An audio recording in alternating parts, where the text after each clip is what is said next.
자, 오늘 두 번째 시간입니다. 6교 시작.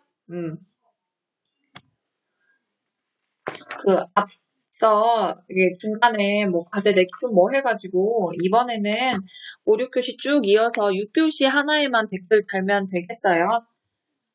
꿀이죠? 뭐 여기 특별히 뭐 없으면 6교시에 다는 것만 해서 선생님이 확인을 할 거고요. 나머지 이어서 오늘 이거 다 나갈 거예요. 쭉 다 나가 보도록 하겠습니다. 이제 추연이 피리를 불어 적막한 추연이 또 여러분들 이거 그냥 왼쪽에 이렇게 점 되어 있는 건 단어 체크만 하고 넘어가면 돼요. 이거 다 외울 필요는 없어요. 이제 추연이 피리를 불어 적막한 골짜기에 봄바람을 일으켰으니 저도 천녀의 혼이 이승으로 돌아왔듯 이곳으로 돌아오렵니다. 이게 다 이제 당나라의 어떤 그 중국의 소설 이야기 같은 것들을 끌어와서 걔네가 이랬던 것처럼 나도 이럴 거예요. 밑에서 지금 표현을 하는 거예요. 그 정도만 알면 됩니다. 복례선에서 12년 만에 만나자는 약속을 이미 단단히 맺었고 취굴에서 삼색의 그윽한 향이 풍겨나오니 그동안 오래 떨어져 있던 정을 되살려서 옛 맹세를 저버리지 않겠다고 약속하겠어요. 삼생은 이제 전생 있고 현생 있고 앞으로 돌아올 생, 내생 뭐 이렇게 이 삼생을 이야기를 하는 겁니다. 어쨌든 나는 당신이랑 헤어질 수 없어요. 뭐 이런 얘기하는 거죠. 만약 당신이 아직도 옛 맹세를 잊지 않으셨다면 저는 끝까지 잘해보고 싶다. 당신도 허락하는 거지요? 이 말이 무슨 말이냐?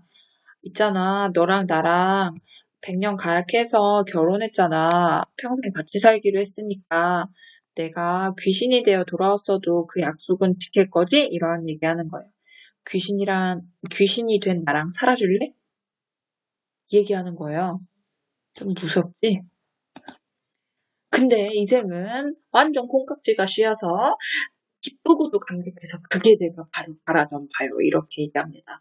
두 사람은 다정하게 마주 앉아서 회포도 풀고 재산을 얼마나 도적에게 약탈당했는가에 대해서 이제 물어보고 재산 얘기도 하고 이제 돌아왔으니까 이제 돈 생각이 나나 보지? 내가 너무 삐딱한가?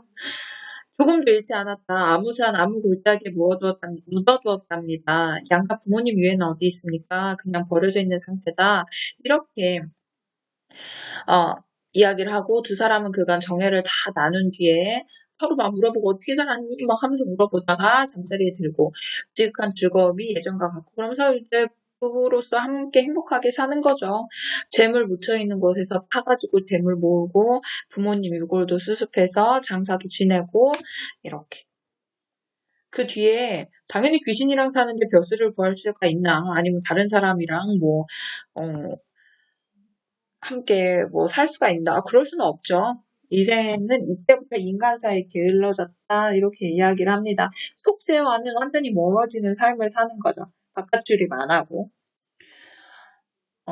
이게 뭐 시를 주고받으면서 금실을 좋게 행복한 시간을 보냈다. 이렇게 몇 년을 살아요, 귀신이랑. 그러던 저녁에 최 씨가 이제 때가 됐나 봐. 3번이나 좋은 시절 만났지만 여기서 3번이란 얘기는 첫 번째 만남. 첫 번째 만남이 뭐였죠? 담장 너머로 이제 첫 만남이죠. 서로 편지 주고받으면서 너나 좋아? 막 이렇게 했던 거. 그 다음에 두 번째 만남은 헤어졌다가 이제 혼인을 한 거고, 세 번째 만남은 이제 죽어서 귀신이 되었지만 그래도 만나서 몇 년 같이 살게 된 거 이렇게 얘기했죠. 하지만 세상 일은 뜻대로 되지 않고 어그러지기만 한다. 슬픈 이별이 닥쳐오니 말이에요. 세 번째 이별이 닥쳐온다고 지금 이야기를 합니다. 그리고 오열을 하기 시작한다. 놀라서 묻죠. 갑자기 무슨 말이냐?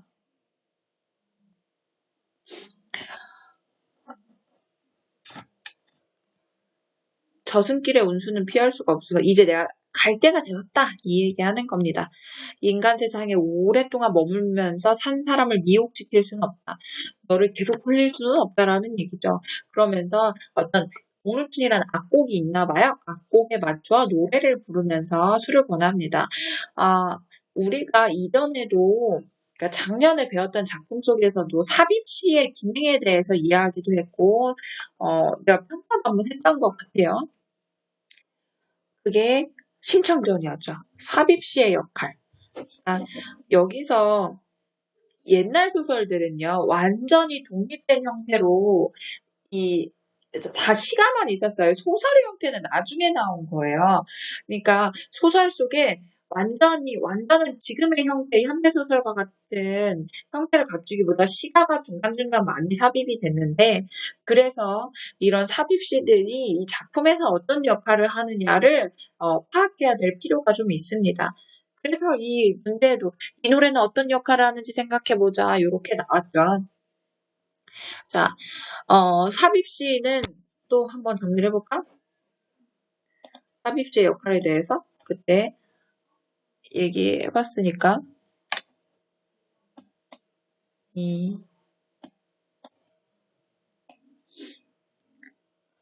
그냥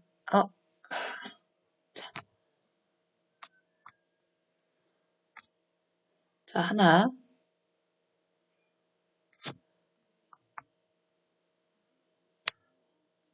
삽입시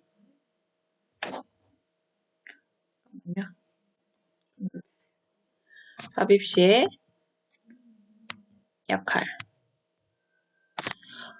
일반적인 거 먼저 알려줄게요. 우선은 서사적인 기능을 하는 것들이 있어요. 서사적이란 얘기는 이 작품 이야기를 끌어가는 데 있어서 시가 어떤 역할을 하느냐는 얘기예요.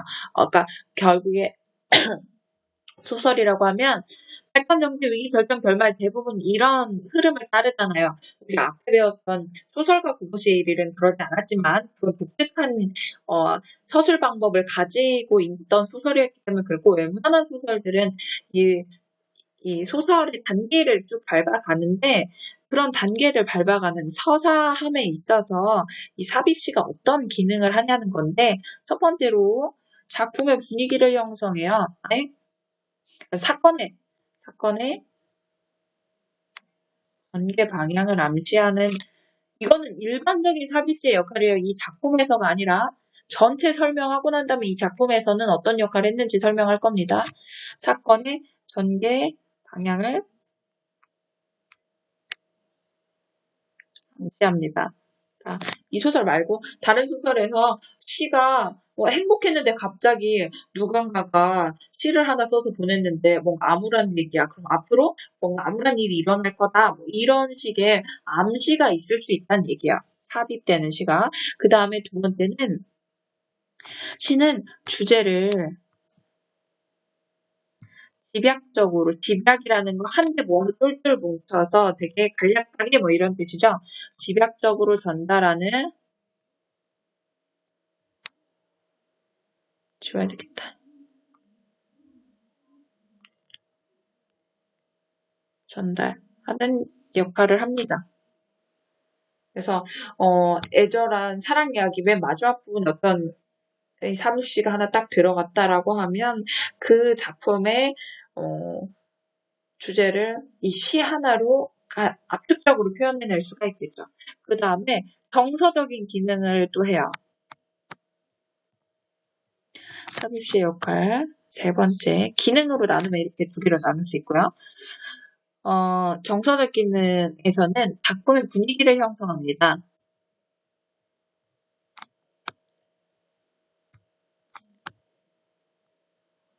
지금 이렇게 헤어지는 시점에서는 뭔가 슬픈 분위기가 형성이 되겠죠. 근데 앞서서 이 이야기 앞부분에 다시 만나서 혼인하기로 한 부분에 이생이 좋아가지고 시를 하나 써요.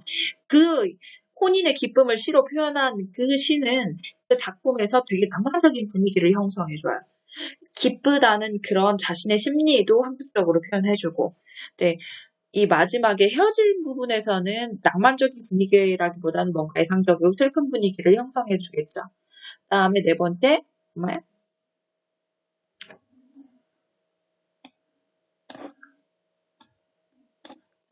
인물의 심리를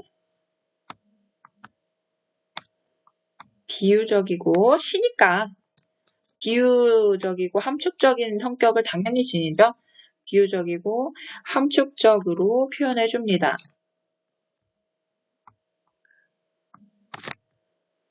이런 정서적 기능을 갖고 있어요. 그럼 우리는 이 시를 보고 이 부분에 삽입시가 어떤 역할을 하는지 한번 파악을 해봅시다. 이 네 개 중에서. 창과 방패가 창과 방패가 눈에 가득한 싸움터. 이 창과 방패가 가득한 싸움터라는 거 홍건적 침입 때문에 지금 반대이 일어났다 이런 얘기죠. 옥이 부서지고 꽃도 흩날리고 원앙도 짝을 잃네. 자기가 이제 이생과 헤어지게 되었다는 그런 상황, 죽음을 맞이하게 된 상황을 빗댄 거겠죠? 지금 계속 비유적으로, 함축적으로 지금 표현을 해주는 거예요. 여기저기 흩어진 해골 그 누가 묻어주겠느냐. 피해 젖어 떠도는 영혼 하소연할 곳 없어라. 자기가 이제 홍건덕에 의해서 죽임을 당할 때는 이러했다라는 것을 보여주고 있어요. 부산선녀. 선녀하면 여자니까 최씨겠죠. 고당에 한번 내려온 후 그냥 누대라고 이렇게 되어 있는데 그냥 넘어가면 됩니다. 깨졌던 거울이 다시 갈라지니 마음만 쓰려라. 그러니까 이 생과 또 이별하게 되니 마음이 너무 쓰리다. 인물의 심리, 정서를 드러내주죠. 이제 한 번 이별하면 둘 사이 아득하니 이제 마지막 이별이니까 하늘과 인간 사이에 소식마저 막히리라. 이승과 정승의 거리감이 너무나 크니까 완전히 헤어지면 나 너무 슬플 것 같다. 마음이 쓰리다. 자, 그러면 이 삽입시는 여기 다양한 삽입시의 역할 중에 어디에 해당이 될까요? 그쵸, 여기 인물의 심리를 비유적이고 함축적으로 표현해준 요거의 역할을 하겠죠. 그러니까 그 중에서 인물의 심리를 우리가 다시 한번 적어보자면 인물의 심리, 퇴씨는 어떤 마음이겠어요, 지금? 애달프지, 이별으로 인한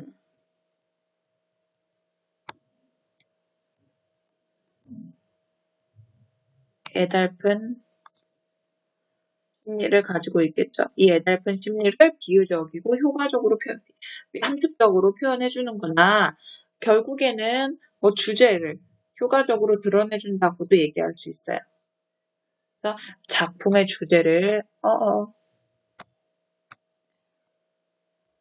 주제를 집약적으로 전달하기도 하고 효과적으로 드러내주기도 하고 요것도 같이 추구를 한다. 그러니까 서사적인 기능으로 보면 주제를 조금 더 드러내주는 생사를 넘나드는 이 사랑을 이야기하지만 결국은 그 사랑이 이렇게 좌절돼서 슬픈 감정을 드러내주는 거고 우선 맨 첫 번째 효과는 이거라고 할 수가 있겠죠. 이걸 드러내주면 당연히 주제는 전달이 될 거고요. 이렇게 연결시키기보다는 그냥 여기에 이제 플러스 주제를 효과적으로 전달한다고 쓰면 되겠죠? 여러분들 교과서 63페이지에 이 노래는 어떤 역할을 하는지 생각해보자. 거기에 대한 답으로 이 4번과 함께 이 플러스 내용 적어주면 됩니다. 최 씨는 한마디씩 노래 부를 때마다 눈물을 삼키느라 곡조를 제대로 이어가지 못하였다. 이생도 슬픔을 걷잡지 못해서 내가 차라리 너랑 저 세상으로 갈지언정 어찌 무료히 홀로 살아남을 수 있겠느냐. 지난번 날 홍건정 난 얘기하는 겁니다. 친척들, 종들 다 흩어지고 돌아가신 부모님 유해도 들판에 버려지고 이거 다 당신이 아니었다면 누가 묻어줄 수 있겠니? 네가 다 알게 해줘서 내가 나중에 묻을 수 있었지 않느냐. 그래서 어버이 살아계실 때에는 예로 섬기고 돌아가신 후에는 예로서 장사 지내라고 했는데 네가 이렇게 효성이 두터웠기 때문에 다 할 수 있었다. 그러니까 너는 참 정성이 갸륵했는데 나는 내가 부모에게 해야 되는 일을 네가 대신해줬으니 참 부끄럽다. 뭐 이런 얘기하면서 지금 이 얘기 안에 뭐가 지금 아주 진하게 박혀 있냐면 유교적인 가치관이 박혀 있어요. 유교적인 가치관에서 중요한 게 뭐예요? 효. 부모님에게 효를 다하는 것. 그래서 부모님이 돌아가시면 장사 잘 치러야 되고 예로서 모셔야 되고 막 이런 얘기들을 하는 것을 보니 여기서 유교적 가치관을 파악할 수가 있는 거예요. 당시의 사회문화적 배경, 우리 목표를 까먹으면 안 되죠. 학습 목표. 당시 이 소설이 쓰일 당시에는 이 유교적 가치관이 아주 이 사람들 머릿속에 그득 있었구나. 이런 거 파악할 수 있습니다. 그래서 부디 그대는 인간 세상에 더 오래 머물다가 100년 후에 나와 함께 흙으로 돌아가자 뭐 이런 얘기 하겠죠. 그러니까 최 씨가 당신의 목숨은 아직도 한참 남았지만 나는 이미 명부에 실려서 더 오래 머물 수는 없다. 내가 더 오래 있으면 너도 뭔가 해를 입을 거다 이런 얘기하면서 만약 은혜를 베풀어 줄 거면 내 유해나 시신이 흩어져 있으니까 그거나 찾아서 좀 잘 묻어달라 이렇게 얘기합니다. 그래서 점차 희미해지더니 흔적도 없이 사라져요. 어쨌든 이 후반부는 전체적으로 지금 다 비현실적인 이야기로 진행이 되는 겁니다. 서방님 부디 몸 건강하세요. 이러니까 이생은 그녀의 유고를 거두어 부모님 곁에 묻어두고 병을 얻어서 몇 달 만에 세상을 떠나요. 새딩딩으로 끝나잖아요. 아까 이 전 시간의 수업 초반에 금오신화에 있는 대부분의 주인공들은 결국은 비극적인 결말을 맞는다라고 이야기를 하죠. 초현실계로 넘어갔다고는 하지만 현실 속에서로 판단하면 죽음을 대부분 맞이합니다. 이야기를 들은 사람마다 애처로워하며 그의 저리를 사모하지 않는 이가 없었다. 자, 이렇게 이야기가 전개가 되는데 이 작품에서 좀 정리를 해보고 넘어갈 것이 비현실적인 요소도 그렇고 그다음에 사회문화적 배경도 그렇고 이런 두 가지 정도를 정리해야 되거든요. 그걸 65페이지에서 학습 목표 하면서 좀 더 추가적으로 선생님이 보충을 좀 하겠습니다. 자, 이 작품의 주요 사건을 다음과 같이 정리해보자 라고 했죠. 앞부분 딸리고 지금 후반부만 정리되어 있는 거예요. 홍건적에 의해 최 씨가 죽고 그리고 다시 만나요. 만남이라고만 쓰면 됩니다. 여기다가. 그냥 답안 따로 확인하지 말고요. 네, 쓰겠습니다. 다시 만남. 그리고 수년간 같이 지내요. 최 씨는 이제 죽어있는 사람인 상태로. 그리고 최 씨가 다시 어떻게 돼요? 저승가죠. 그랬더니 이생이 최 씨를 잊지 못해 죽어요. 굉장히 정리하면 단순해요. 이 앞에 것도 정리하면 최 씨랑 만나요. 연애해요. 헤어져요. 대신에 이건 부모 반대로 봉건적인 가치에 따라서 이혼이 헤어지게 되죠. 근데 다시 이제 최 씨 부모님으로 인해서 혼인을 하게 돼요. 다시 만나. 그리고 헤어져. 이렇게 추가로 이 작품 전체를 정리하자고 하면 만남, 헤어짐, 만남, 헤어짐, 만남, 헤어짐 이렇게 되는 거예요. 그래서 세 번의 만남과 세 번의 이별이 있는 구조다라고 우리가 정리하면 되겠습니다. 또 하나 더 정리할 건 이 작품에 나타난 비현실적인 내용이나 상황. 비현실적이다. 이곳을 아까 얘기했죠. 전기성이라고 이야기한다고요. 환상적인 세계가 바탕이 되거나 표현실적인 요소. 그러니까 귀신이 나타나서 어떻게 몇 년 동안 같이 살 수 있겠어요. 그죠? 죽은 사람이 일단 적을게요. 죽은 최 씨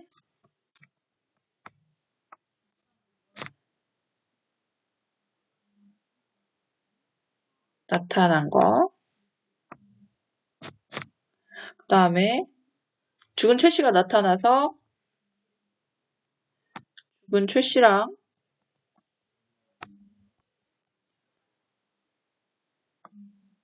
이생이랑 행복한 시간을 보내죠. 수년간. 그리고 죽은 최 씨가 다시 사라져. 이 사람 사라지는 것까지. 이걸 다 쓸 필요는 없고요. 죽은 최 씨가 나타나서 함께했다는 이 내용, 비현실적인 내용이나 상황이 여기 부분이 다 비현실적인 내용이나 상황인 거예요. 이렇게 그냥 표지만 해줘도 돼요. 이걸 다 쓸 필요는 없고. 자, 그러면 이렇게 죽은 최 씨가 이승과 재회에서 사랑을 나누고 행복하게 지내고 이렇게 사건이 전개되는 게 이 작품에서 어떤 기능을 하느냐. 우선 환상적이지. 얼마나 사랑했으면 죽어서 저승에 못 가고 이승에 남아있었을까. 그 다음에 만남, 이별 이렇게 되면 이제 그러니까 이야기가 흘러가는 데 있어서 긴장감이 생겨요. 그리고 이 남녀 간의 사랑이라고 하는 것이 죽음을 초월하게 되니까 이 주제가 더 효과적으로 드러나게 되는 거고요.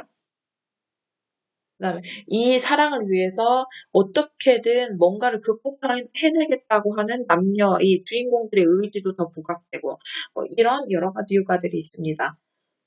정리를 해볼까? 자, 그러면 이 비현실 내용이나 상황 이거의 기능을 한번 정리를 해보면 자, 첫 번째 환상적이고 애절한 사랑을 보여줘요. 애절이다. 그 다음에 두 번째로 만남, 이별 구조가 또 드러나기 때문에 이런 이별을 통해서 이야기에 서사적 긴장감을 줍니다.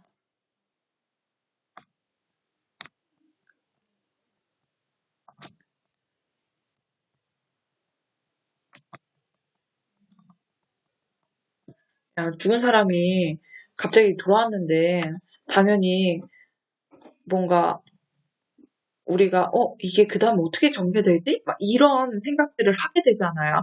그리고 계속 헤어졌는데 이 사람들은 계속 같이 살 수 있을까? 어떻게 해서 같이 살게 될까? 나중에 그러면 결국에는 헤어지게 될까? 이런 생각들을 하게 되거든요. 독자로 하여금 이 이야기가 서사랑과 이야기가 흘러가는 거예요. 이야기가 흘러가는 것에 있어서 어떤 긴장감을 가지게 해줍니다. 그 다음에 세 번째로 결국에는 이게 뭐 하는 거냐면 작품의 주제, 이 남녀 간의 이 생사를 초월한 사랑이라는 작품의 주제를 효과적으로 보여줘요.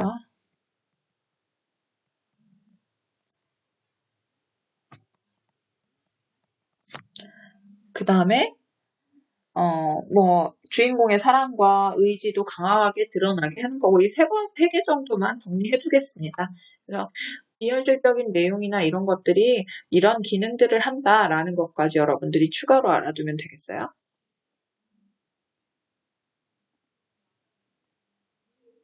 자, 그 다음에 두 번째, 사회문화적 배경의 맥락에서 이 작품이 지니는 의미를 생각해보자 이렇게 이야기했거든요. 이 작품에 나타난 당시 사회문화적 상황은 어땠을까? 우선은 역사적 배경 언제였냐면 신축년이라고 했거든요. 고려 공민왕 때. 그러니까 신축년에 이런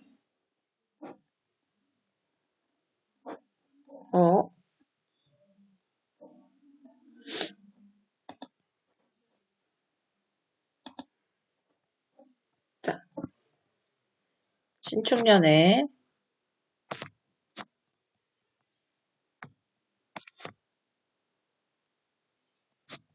홍건적이 고려 수도 개성을 점령한 거.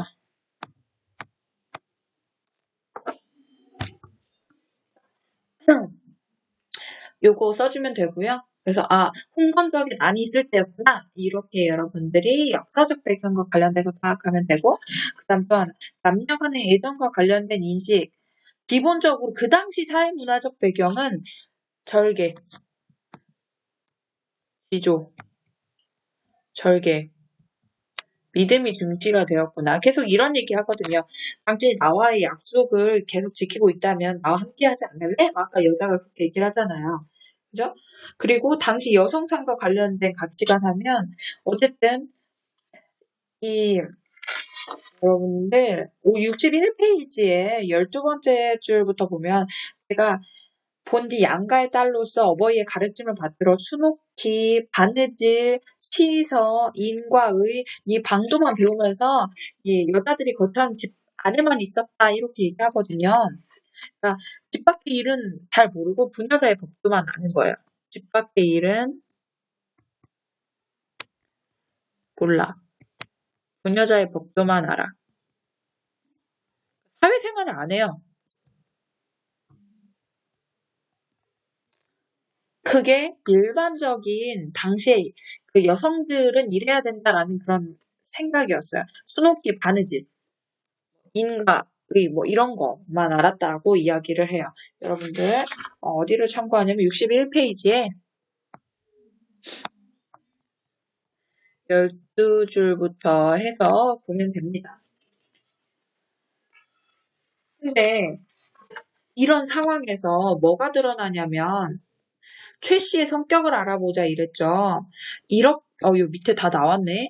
오로지 규문의 법도만 알았을 뿐 어떻게 집 밖의 일을 헤아릴 수가 있겠느냐. 근데 그럼에도 불구하고 네가 나에게 왔을 때 나는 스스로 푸른 바다의 구슬을 바쳤다.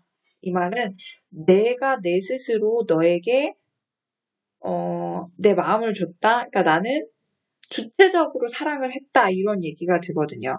이런 진취적이고 주체적인 모습이 이 최 씨는 굉장히 주체적이에요. 사랑함에 있어서 이 주체적인 모습이 이 유교적 관습하고는 우리가 위에서 파악했던 이런 유교적 관습하고는 반대가 되잖아요. 그죠? 이 유교적 관습을 벗어나는 거예요. 이런 이 주체적이고 능동적인 이런 성격이 그 당시에 주인공들의 사랑을 반대하는 그 부모님들의 봉건적인 사고방식, 그 다음에 홍건덕이라는 행복, 이것을 초월할 수 있는 어떤 힘을 갖게 하는 겁니다. 그러니까 이 최 씨의 이런 주체적이고 능동적인 태도는 뭘 극복하게 하냐면 봉건적 사고. 봉건적 사고라고 하면 약간 그 유교적 개념에 떠들어가지고 여성은 낳고 여성은 지주와 절기를 지키고 그 위에 해당되는 이러한 사고들을 얘기하는 거예요. 이런 봉건적인 사고와 그다음에 홍건적이라는 횡포, 이런 태계, 그 당시에 어떤 사회의 큰 혼란, 여기에 대한 저항이에요. 이 저항을 그립니다. 그래서 나는 이런 것에 저항해서 결국엔 얻고자 하는 게 뭐예요? 나는 그래서 사랑을 얻을 거야. 결국 얘가 사랑을 하잖아요. 죽음을 초월한 사랑.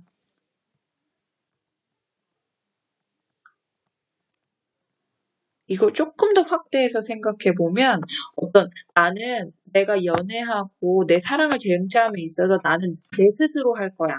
그러니까 자유로운 인간상 그 당시에는 얽매여 있잖아요. 부녀자의 법도라는 것에. 근데 여기에서는 조금 더 자유로운 인간의 모습이 사랑을 위해서 자기가 할 수 있는 건 다 하는 그런 주체적인 자유로운 인간의 삶의 모습이 더욱 드러나는 거죠.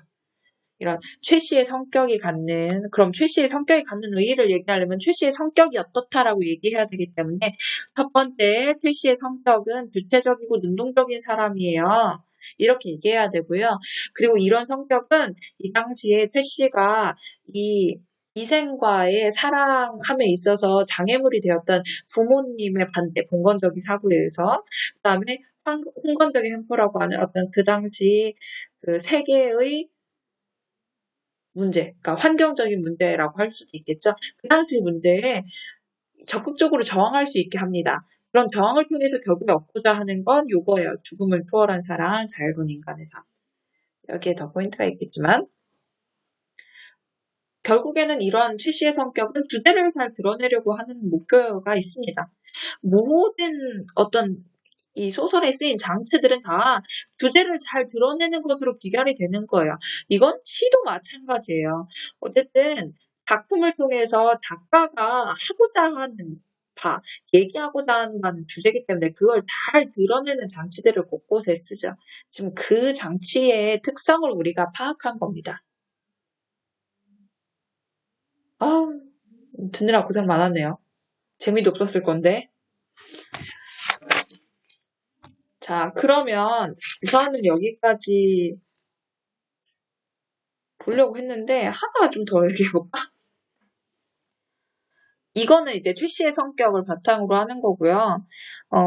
이생규장전에 좀 이건 여기에서 보면 사회문화적 배경의 맥락이죠.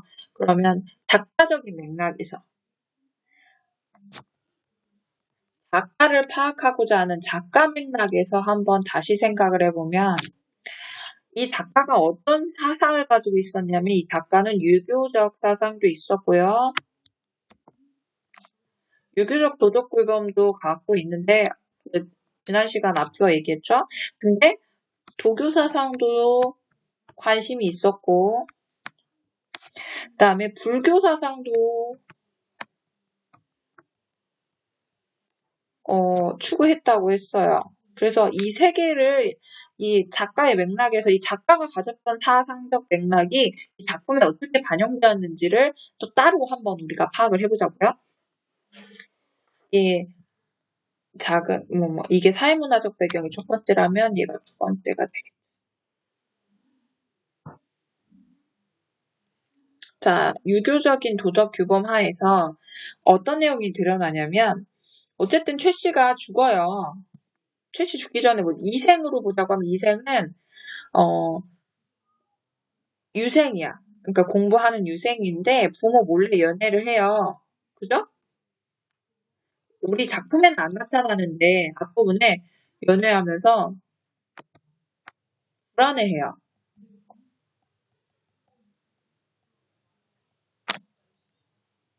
그다음에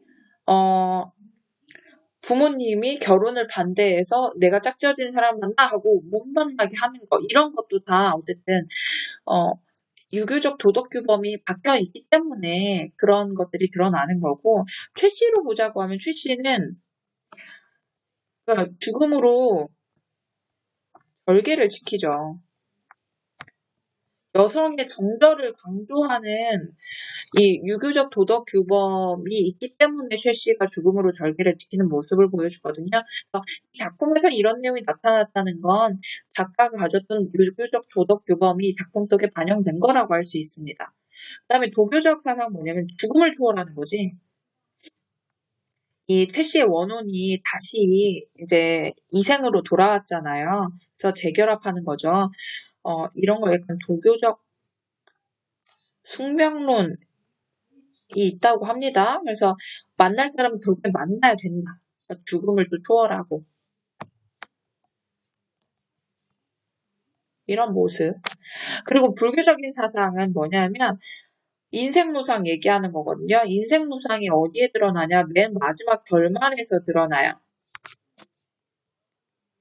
결말이 어때? 주인공의 재회가 결국에는 떠나는 것을 허무하게 끝나요. 그러니까 뭔가 해피엔딩으로 끝나면 좋은데 결국에는 어쩔 수 없이 인간은 죽음에 이르게 되어 있어. 그러니 헤어질 수밖에 없어. 요게 드러나거든요. 그래서 삶의 덧없음을 깨닫게 돼요. 인생 무상이라고 하죠. 이 불교의 무상론이 또 이 작가가 어쨌든 불교적인 사상에도 심취해 있었기 때문에 그 생각이 이 작품에 드러났다. 이렇게 작가적인 맥락에서도 이 작품을 다시 한번 파악해 볼 수 있습니다. 자, 그럼 우리 학습 목표 여기에서 처음에 세 가지 짚자고 했어요. 이 문학 감상의 맥락이 첫 번째 사회문화적 작가 맥락, 두 번째 사회문화적 배경, 세 번째가 상호 텍스트성. 다른 작품하고 비교해보자.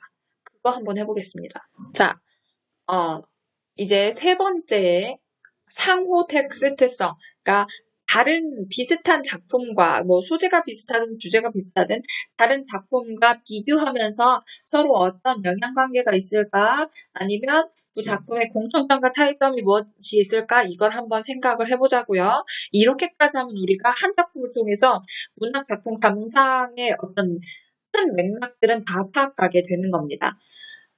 자, 보면 다음은 고전소설 최척전의 줄거리다. 최척전은 그 조선시대 조이안이 쓴 소설이라고 왼쪽에 간단히 설명이 나오죠. 주인공, 뭐뭐 견디면 그 앞에 있는 애가 주인공이에요. 최척전이 누가 주인공? 최척이 주인공. 최척이라는 인물이 오경과 사랑한대요. 그럼 오경이 얘가 사랑하는 사람. 근데 전란, 전쟁이 났어요. 가족들이 이산 가족이라고 완전히 뿔뿔이 흩어진 거예요. 이산했다가 헤어짐이 있다가 기적적으로 대회를 했다고 합니다. 이런 뭔가 갈등이 있고 그게 다시 봉합되고 이런 것들이 보여지나 봐요. 위생규장전과 비교를 한번 해보자고 했는데 첫 번째 문제에 두 작품의 공통점과 차이점 이렇게 파악하자고 했죠. 이 작품의 배경이 되는 전쟁은 정유재란이에요. 이 이생규장전에서는 고려시대의 홍건적의 난이 배경이 되었다고 하면 이 작품에서는 조선시대의 정유재란이 배경이 됩니다. 남원의 가난한 유생 최척은 부인 친구인 정상사의 집으로 공부를 하러 다닌다. 정상사의 친척이자 과부 심지에 딸 오경은 최척이 마음에 끌려 시를 써서 보내고 얘네들도 또 시를 써서 이제 마음을 주고받고 하나 보네요. 근데 독특하게 여기는 여자가 먼저 마음이 있어서 최척한테 너 좋아해. 아이고 하트를 그려보라고 했는데 나 너 좋아해? 요거 이렇게 얘기하고 있어요. 이들은 곧 사랑에 빠져 약혼을 한다. 그러나 최척이 의병으로 참전하여 혼인 날짜가 지나도 돌아오지 않지. 결국 뭐야? 여기에서 만남이 있었으면 결국에는 전쟁으로 인해서 이별이 또 생기네요. 의병으로 참전했다고 했잖아요. 심지는 오경을 부잣집에 시집 보내려고 한다. 그래서 완전 이별하게 되려고 하는 그런 위기의 상황. 하지만 오경은 최척을 기다리고 얘가 지조가 있었지. 두 사람은 혼인한다. 이별이 있었지만 다시 만나요. 이후 정유재란으로 남원이 함락되면서 오경과 최척, 아들도 낳았네? 몽석은 뿔뿔이 흩어지고 오경은 외병에 포로로 일본에 잡혀간 후 장사를 돕게 되고요. 최척은 중국에서 살게 된대요. 세상에. 완전히 이산가족 됐죠? 이별. 여러 해가 지난 뒤에 이 최척이 친구 송우와 함께 상선, 배를 타고 떠돌아다니다가 우연히 지금의 베트남에서 아내 오경을 만나게 돼요. 글로벌하다. 이들은 중국 항주에서 다시 중국으로 가서 둘째 아들 몽선을 낳아 기르며 10여 년간 행복한 생활을 누린다. 그럼 첫 아들 몽석이는 아직 못 찾은 건가? 그죠? 몽선은 성장해서 혼례를 올린 이듬해 호족이 침입을 해서 오랑캐가 침입해서 최척은 가족과 또 이별해요. 또 만났는데 또 이별해. 명나라 군사로 출전했다가 포로가 돼요. 포로 수용소에서 조선에서 출전했다가 역시 포로가 된 첫아들 몽석을 이제 또 다시 만납니다. 이제 이산가족 되다 다시 만나고 두 사람은 함께 수용소 탈출해서 고향으로 향하고 이제 아내는 둘째 아들과 더불어 고비를 겪고 또 다시 고향으로 오겠죠. 그래서 마지막에는 전 가족이 만나서 행복하게 산다. 뭐 이런 얘기가 나와요. 여기서 우리가 첫 번째 공통점을 파악할 수 있어요. 그게 뭐냐면 첫 번째 공통점은 모두 1번 두 작품 모두 역사적인 사건을 배경으로 해요. 역사적 사건이 같지는 않아요. 근데 다르지만 어쨌든 역사적 사건을 배경으로 한다라는 거. 이게 첫 번째 공통점이고 두 번째로는 그 이별하고 순환을 겪게 돼. 그러니까 만남과 이별의 구조가 반복돼요. 그러니까 전란으로 인해 이별하고 순환을 겪죠. 그러니까 만남, 이별, 만남, 이별 이게 계속 이렇게 순환되는 이런 구조를 지닙니다. 이런 건 똑같죠. 근데 두 번째 차이점은 뭐냐? 얘네는 그럼 결국엔 어떻게 해요? 해피엔딩이에요. 행복하게 살아간다 이렇게 해피엔딩으로 끝나거든요. 그러니까 일반적인 고전 소설의 특성이라고 하면 해피엔딩이에요. 행복한 결말. 그다음에 권선징악, 나쁜 놈은 벌하고 착한 애는 복을 받는. 근데 이 금오신화, 김시습의 소설의 특징이 이제 비극적인 결말을 갖는다는 거였죠. 그래서 차이점은 이생규장전은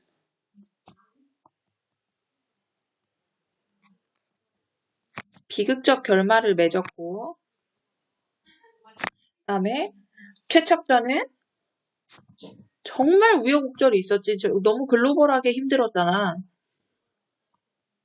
근데 그럼에도 불구하고 행복한 결말을 맺었다. 이런 결말상의 차이가 있구나. 이렇게 됩니다. 어쨌든 이렇게 이 문학 작품들을 봤을 때 다른 작품과 이렇게 비교해 보면 공통점과 차이점들이 생겨요. 그죠? 이 상호 텍스트성이 사실 우리 문제에도 나와요. 그러니까 이게 똑같은 소설일 수도 있고 아니면 시와 소설일 수도 있고 어쨌든 비슷한 맥락이 있거나 아니면 비슷한 소재나 주제들이 있으면 우리가 그 작품들을 엮어서 생각할 수가 있습니다. 이렇게 엮어서 생각하면 수능 문제로 이렇게 넘어가면 이게 뭐예요? 갈래복합 혹은 융합. 문학 융합 문제 이렇게 나오죠. 그래서 가나다 이렇게 해가지고 가의 문학 이론 나오고 나의 시 하나 나오고 다의 소설 하나 나오고 뭐 이런 식으로 융합해서 나오는 거죠. 그러니까 여러분들도 이 작품의 상호 텍스트성 서로 연관 있는 어떤 내용들을 파악할수록 여러분들이 조금 더 작품들을 이해하는데도 수월할 거예요. 그래서 나의 책방 키우기라고 하는 게 있잖아요. 선생님이 다 손대고 가진 않습니다. 근데 이렇게 여러분들이 각자의 다른 작품, 소재가 유사한 작품 이렇게 감상하면서 작품들의 공통점과 차이점을 찾다 보면 문학 작품을 조금 이해하는 생각의 폭이 커질 거예요. 어쨌든 이번에 답을 먼저 얘기를 하면 이래서와 같이 문학 작품을 다른 작품과 비교하면서 감상했을 때 효과. 내가 다 답을 얘기했지 방금? 감상의 깊이가 더 깊어지고 다양한 작품도 접하게 되니까 감상의 범위도 확장됩니다.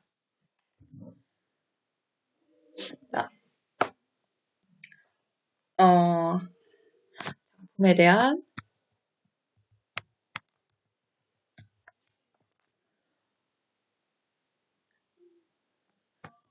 보다 깊이 있고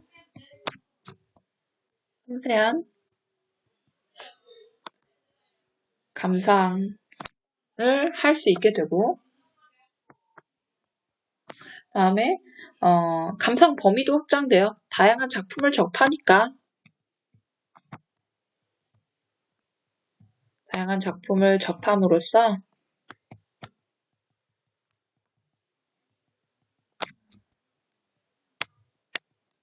감상의 범위도 확장됩니다. 많은 작품 비교하면서 알면 문제 해결에 도움도 많이 돼요. 문제 풀 때 조금 이거 다 이런 작품도 있었는데 미리 치고 가는 거니까 그런 면에서도 좀 도움이 됩니다.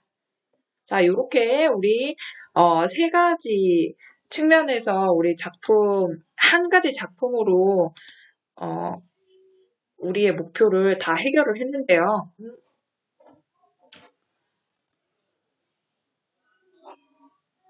자, 이렇게 작품을 해결을 했는데 앞에 다시 넘어가서 우리는 이 단원에서 이 작가가 어떤 사람이며 사회문화적 배경, 어떤 걸 배경으로 하고 있는지 이해도 했고 유사한 작품이 어떤 것이 있는지 알면서 이 작품에 대해서 더 많은 것을 느꼈습니다. 이게 작품 감상의 맥락을 파악하는 거다. 맥락을 고려해서 작품을 이해하고 감상하는 거다. 여기까지 여러분들 정리하면 되겠습니다. 다음 시간에는 쉽게 쓰여진 시 말고 그 다음 거 문학활동 2의 스노우맨으로 가겠습니다. 수고했습니다.